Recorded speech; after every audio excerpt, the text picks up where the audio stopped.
Continue reading Bhagavad Gita Mahatmya, Chapter 6. The glories of Chapter 6 of the Bhagavad Gita Mahatmya from Padma Purana.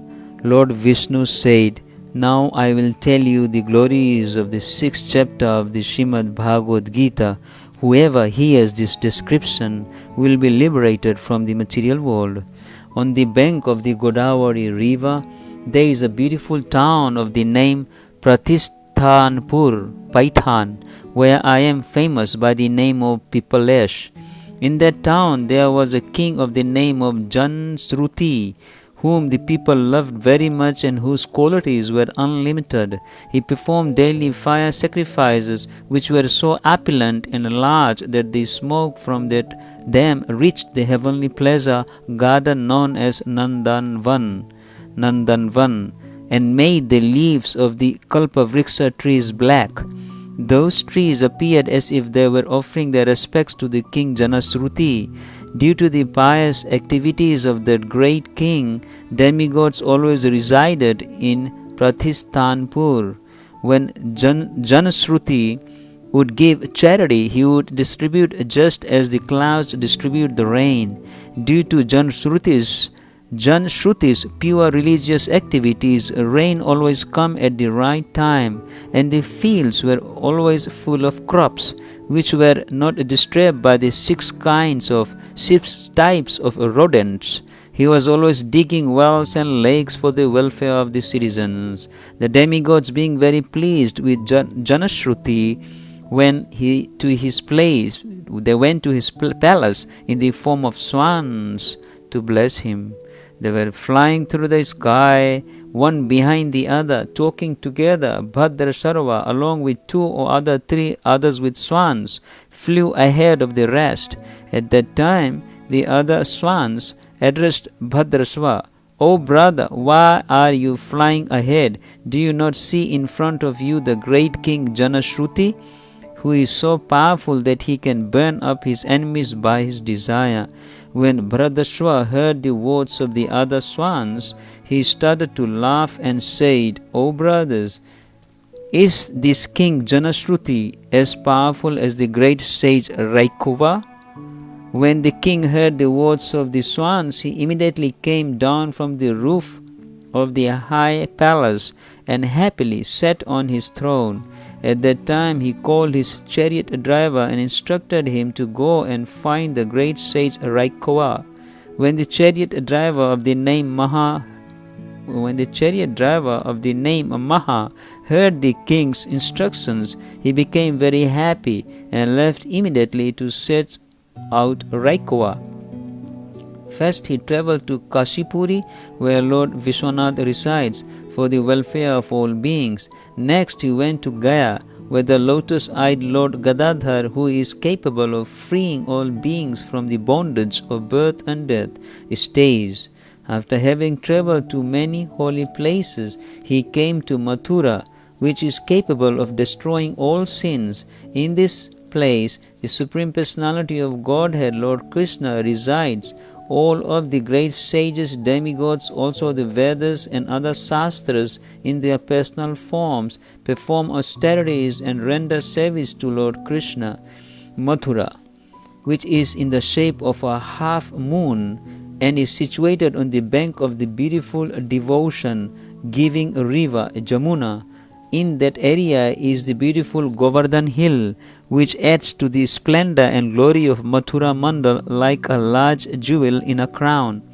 It is surrounded by pure trees and creepers. There are 12 wonderful forests surrounding Mathura, in which Lord Krishna enjoys his wonderful pastimes. After leaving Mathura, Maha travelled to the west and then to the north. One day he came to a town known as Kashmir, in which he saw a very large and shining white place. At that place, all of the people, even the foolish men, looked as beautiful demigods due to the fact that many sacrificial fires were burning continuously. It looked as if a row of clouds always hung over the town. The deity of Lord Shiva, known as Manikeshvara resided in that town. The king of Kashmir had just returned from defeating many kings and was engaged in worshipping Lord Shiva. Due to his great devotion to Lord Shiva, that king was known as Manikeshwar. Just close to the door of the temple, sitting on a small cart underneath a tree, Maha saw the great sage Raikwa. When he recognized Raikwa from the description of Janashruti, he immediately fell at his feet and inquired from him, O great sage, where do you live, and what is your full name? You are such a highly elevated person. Why are you sitting in this place? When Raikwa heard the words of Maha, he thought for some time and then replied, I am fully satisfied. I do not require anything. When Maha heard this reply, in his heart he could understand everything. He immediately left on the long journey back to Pratisthanpur. When he reached his destination, he immediately went and offered his respects to the king, and with folded hands informed the king of all of the events which had taken place. After the king had heard everything from Maha, he decided to leave at once to take the darshan of the great sage Raikwa, sitting in a beautiful chariot and taking with him many valuable gifts. He left for Kashmir. When he reached the place where the sage Raikwa was staying, he fell at his feet. And placed the entire valuable silks and jewels which he had brought with him before Raikwa. At that time the great sage Raikwa became very angry. He said, O foolish king, you take all these useless things and put them in your chariot and leave from this place. The king immediately with great devotion fell at the feet of Raikwa and begged his forgiveness, asking him to be merciful upon him. He inquired from Raikwa, O sage, how have you attained such a high state of renunciation and devotion to the Lord? Becoming pleased with the king's submissive attitude, Raikwa replied, Daily I recite the 6th chapter of BHAGAVAD Gita.